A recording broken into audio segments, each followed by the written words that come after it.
Siamo arrivati all'11° segno dello zodiaco. Stiamo raccontando l'Acquario, segno fisso, d'aria, governatore Urano. E dobbiamo raccontare un paio di cosette su questo Acquario, perché io ne leggo di tutto e di più. E normalmente la cosa che più sento dire è perché l'Acquario è libero, l'Acquario è indipendente, l'Acquario è anche matto, l'Acquario è imprevedibile. Sì, sì, è vero tutto. Ma prima della scoperta di Urano c'era Saturno a governare l'Acquario e è ancora governatore dell'Acquario, non è che quell'energia è sparita.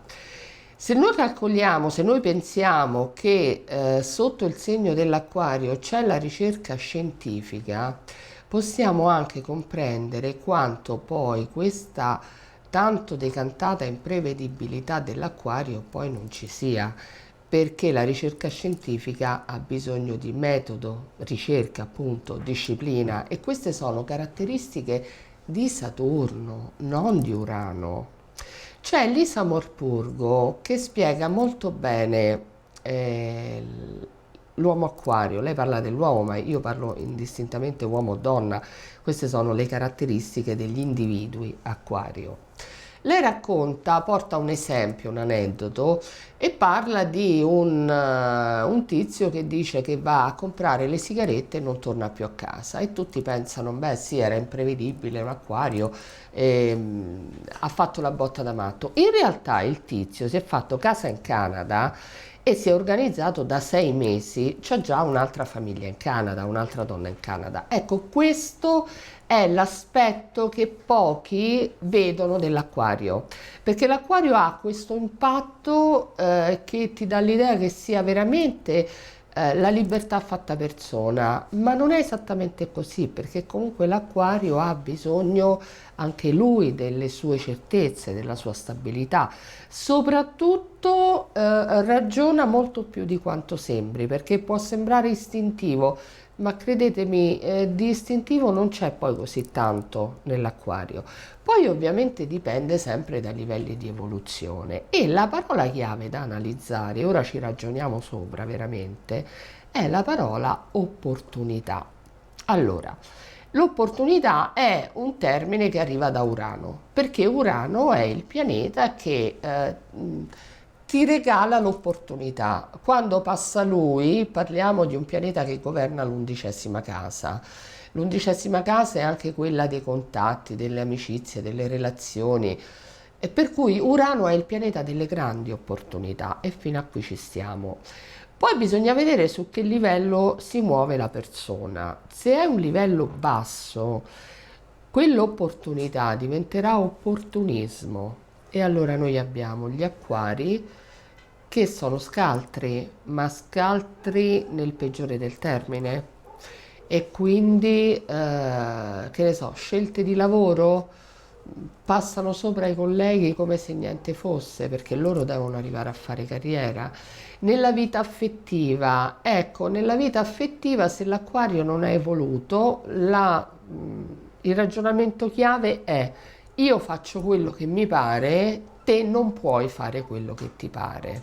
Quindi abbiamo il controllo dell'altro, il limite sull'altro. L'acquario è il segno che più di tutti parla di cambiamento. L'acquario può cambiare casa 10 volte nella sua vita, per l'acquario non è un problema, l'acquario non è uno che sta lì a ragionare sulle sue radici. La cosa che può essere spesso criticata nell'acquario è il poco calore. Allora, partiamo dall'idea che qui c'è l'acquario, immaginate un cerchio ipotetico, l'acquario, e qui sotto abbiamo il leone. I segni sono opposti. Che succede? Che il segno del cuore, della passione, dell'amore per eccellenza è considerato il leone.